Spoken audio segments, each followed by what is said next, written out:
za Bwana. Bwana Yesu asifiwe.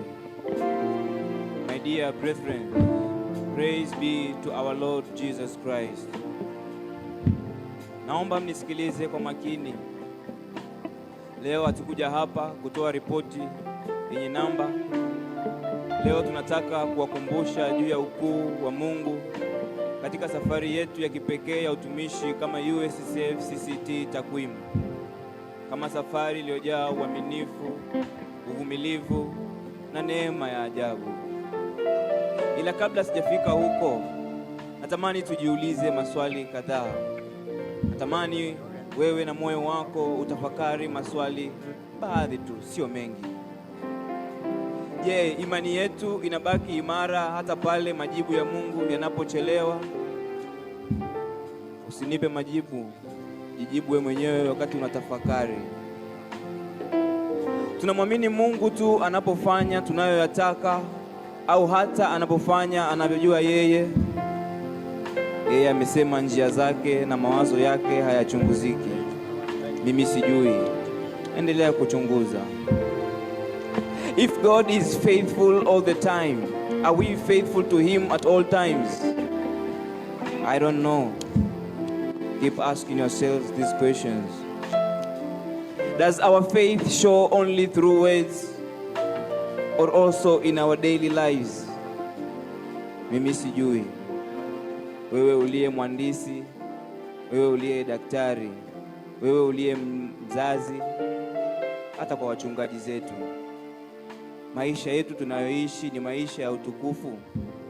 Maisha yetu tunayoishi, are we living a life that is worthy the gospel? Are our lives a message to the world? Are we living a life that can be a testimony? Mimi sijui. Kwaya kuu wameimba, iko wapi ile imani ya kale? Wako wapi wale mitume wa kale? We need to ask ourselves these questions. Where did the faith go? Neno la Mungu linatukumbusha tusichoke katika kutenda mema, maana tutavuna kwa wakati wake tusipozimia mioyo. Naomba uchoree mstari, tusipozimia mioyo. Safari yetu ilianza kama mbegu ndogo, kwa kukutana, kuomba, kusoma neno, kumwabudu Mungu, na tulikuwa wachache. Hatukujua kuwa leo tutakuwa na ushuhuda wa mti mkubwa unaotoa matunda ya utukufu. Na leo tunasimama tukiwa na ushuhuda wa mambo mengi ambayo Mungu amefanya. Leo tuna ushuhuda.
Safari iliyoanzishwa na wachache, na namaanisha wachache, leo sio wachache tena.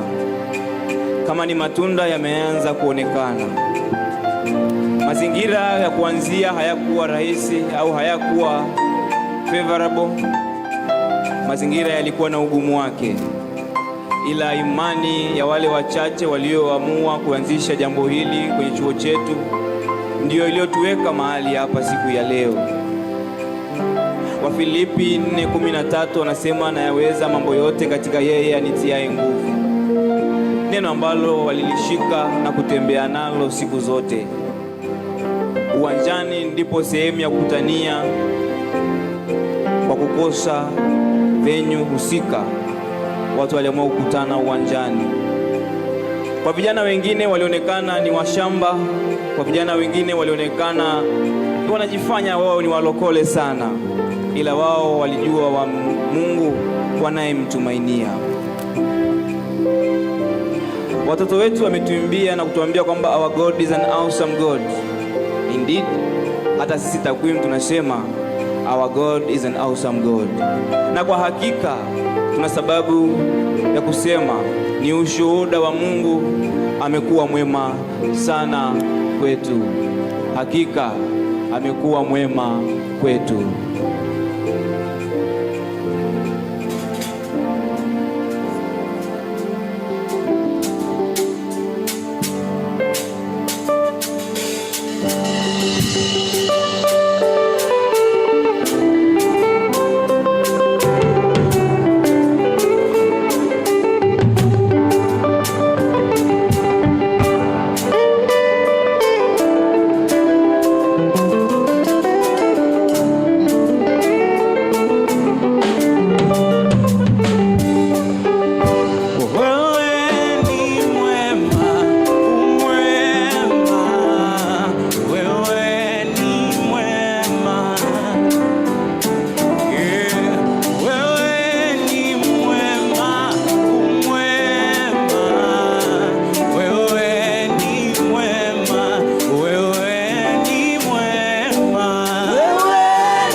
Hakika Mungu alikuwa mwema kwetu kutoka uwanjani, na sasa tuko na nafasi ya kuabudu katika kanisa la KKT Changanyikeni. Tunawashukuru kwa kutupokea, na Mungu alizidi kuwa mwema kwetu pale ambapo tulipata nafasi ya kulelewa na chaplains ya CCT UDSM mahali hapa. Tunawashukuru sana, kwani mmezidi kuwa walezi wema kwetu. Tunasema asante. Ibada zilikuwa 2, sasa ibada zimekuwa ni 4 kwa juma. Tunamshukuru Mungu, amezidi kuwa pamoja na sisi. Kama watoto katika huduma hatukuacha kujifunza. Mission mbalimbali tulishiriki kwa kualikwa, ili kupata angalau basi namna ni njia gani ya kuifanya kazi ya Mungu. Ndugu zetu wa ardhi walitualika na tulikwenda. Ndugu zetu wa mlimani walitualika na tulikwenda. Ndugu zetu wa Mabibo walitualika na tulikwenda. Mikesha nayo hatukubaki nyuma. Tulitamani kumtumikia Mungu kwa viwango vikubwa. Haya yote ni kwa sababu ya watu wachache walioamua kujitolea kubeba maono, watu walioona mbali zaidi ya vikwazo vyao. Lakini hebu nikuulize wewe unayetutazama leo na kutusikiliza, kama Mungu anatafuta watu wachache wa kubeba maono ya kizazi kijacho, je, moyo wako uko tayari kutumika kama mbegu, au utabaki kuwa mtazamaji wa takwimu za wengine? You can just contemplate on that. Neno la Mungu katika Isaya 6 mstari wa 8 linasema, kisha nikaisikia sauti ya Bwana ikisema, nimtume nani? Naye ni nani atakaye kwenda kwa ajili yetu? Ndipo nikasema, mimi hapa, nitume mimi. Ndipo tukasema, sisi hapa, tutume sisi wana CCT Takwimu. Sasa tupo ndani ya safina, tunaendelea kumtukuza Mungu, na tunakualika na wewe ndani ya safina uungane nasi kuwa sehemu ya baraka hizi ndani ya safina.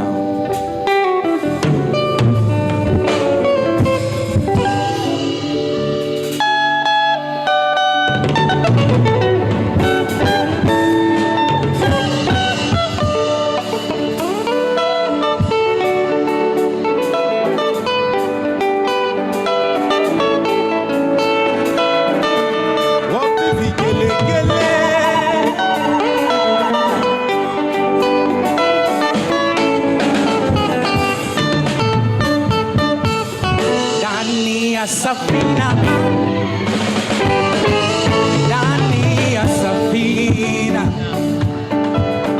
humo ndani ya safina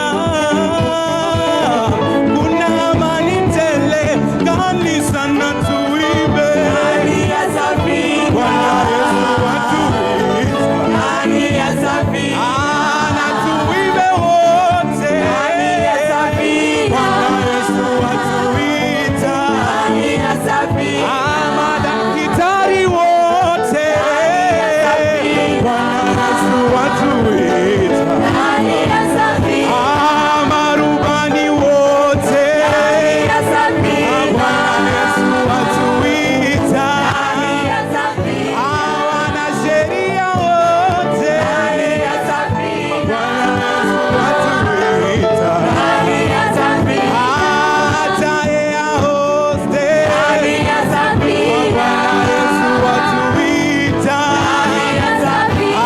wakandarasi wote,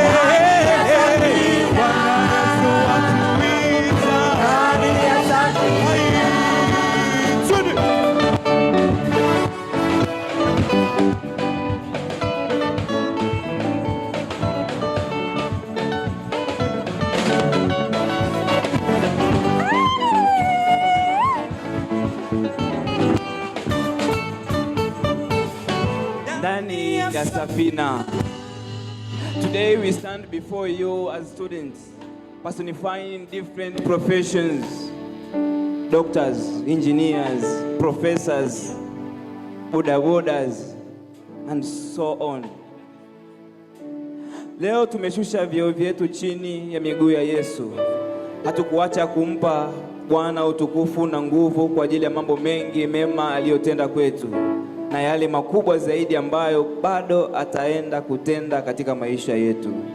Neno la Mungu katika Zaburi ya 115 mstari wa 1 linatukumbusha, sio kwetu, Bwana, sio kwetu, bali kwa jina lako ulipe utukufu, kwa ajili ya fadhili zako na uaminifu wako, na kama isemavyo Ufunuo 4:11, umestahili wewe Bwana wetu na Mungu wetu kuupokea utukufu na heshima na nguvu, kwa kuwa wewe ndiwe uliyeviumba vitu vyote.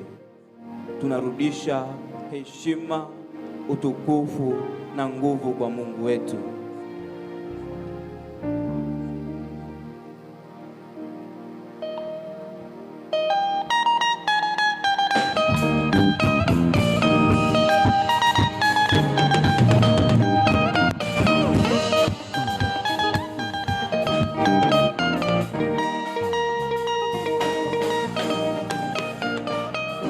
Mpeni Bwana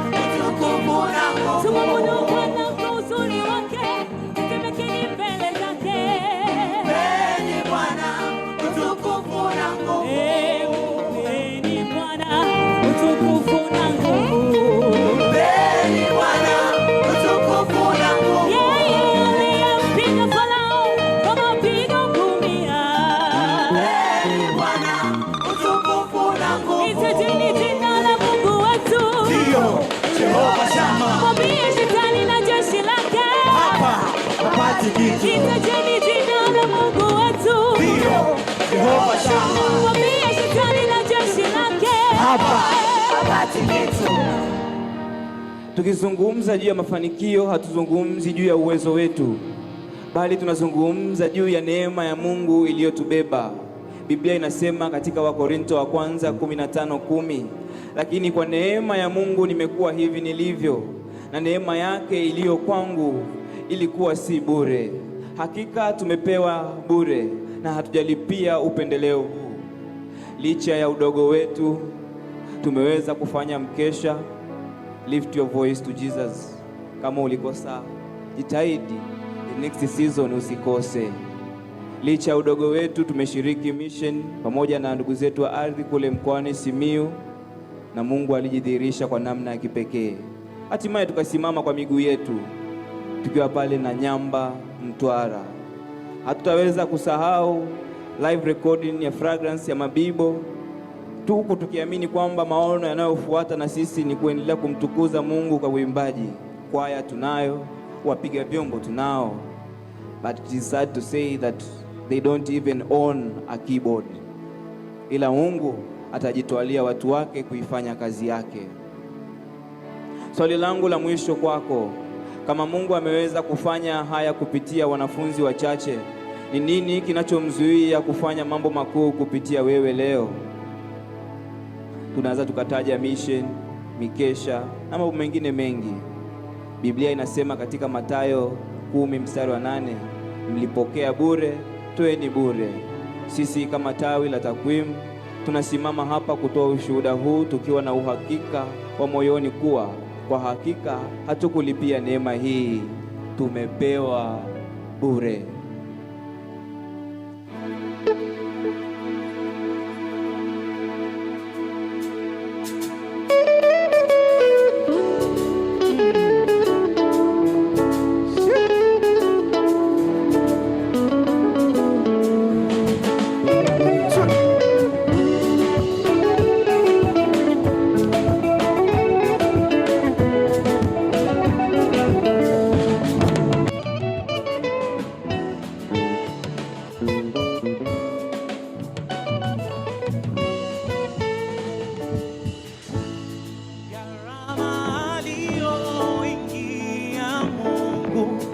Kwa kutupata sisi ni kubwa, akamtoa Yesu mwanae, si mwanae tu bali wa pekee.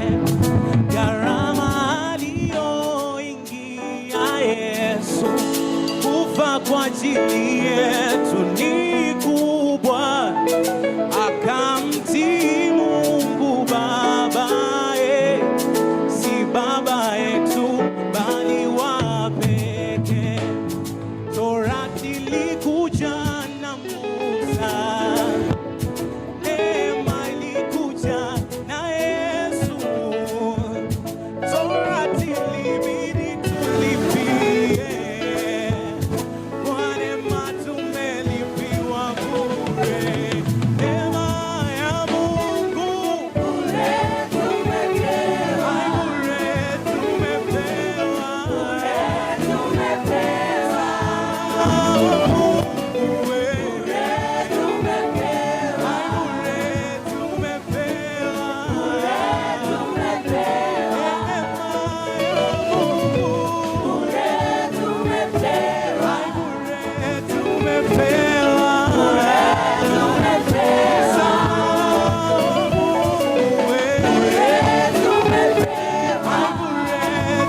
umetubeba hata sasa. Hatuwezi kuficha uhalisia huu katika utumishi wetu. Changamoto bado ni nyingi, lakini tumekataa kuzifanya changamoto hizo kuwa kizuizi cha kuendelea na huduma. Of course, bado kibali cha kufanya ibada chuoni hatuna, ila tunamshukuru Mungu pale tulipo, kwani bado tunazidi kutumika na kumwabudu Mungu wetu. Ndugu zetu wanakwaya, ratiba za masomo ni ngumu, ila still wamezidi kujitoa ili kuzidi kuifanya kazi ya Mungu. Ila mbele yetu there is a great commission, nikiwa na maanisha utume mtakatifu au useme utume mkubwa wa kuzidi kuieneza injili kwa mataifa wote. Round hii tunaenda Morogoro. Send me Lord. That's our theme. Nitume mimi Bwana. I know hatuwezi kwenda kushiriki wote, ila zipo namna tofauti za wewe kushiriki pamoja nasi, na tunachoamini kwamba siku zote mmekuwa eneo la baraka katika huduma hizi. Mmekuwa mkitushika, mmekuwa mkitusindikiza kwa maombi, kwa fedha, kwa charitable materials. Sisi tunaenda kama wawakilishi tu. We are co-workers with God. Mungu ametuita kama watendakazi shambani mwake. Sisi tu wasaidizi, sisi tu vifaa ambavyo Mungu anaenda kuvitumia kuifanya kazi yake. Wakorintho wa pili 4:8 mpaka 9, pande zote twadhihirika bali hatusongwi, twatatanishwa bali hatukati tamaa, twaudhiwa bali hatuachwi, twatupwa chini bali hatuangamizwi. Na kama isemavyo Wafilipi 1:6, nami niliaminilo ndilo hili, ya kwamba yeye aliyeanza kazi njema ndani yetu ataimaliza hata siku ya Kristo Yesu. Great Commission. Tunachokisema kwa sasa ni bado tunaamini, with a budget of 20 million ahead of us kwa ajili ya kukamilisha huduma hii. Tunaamini Mungu ataenda kuwainua watu wake kuzidi kuifanya kazi yake. Tunasema tunaamini kwa sababu siku zote tumebaki kuamini tu, maana haikuwa kwa nguvu zetu, haikuwa kwa akili zetu, bali ni kwa neema yake Mungu. Sisi tunasema bado tunaamini kwamba wewe Mungu ndio kimbilio letu, na atabaki kuwa kimbilio letu siku zote. Bado tunaamini.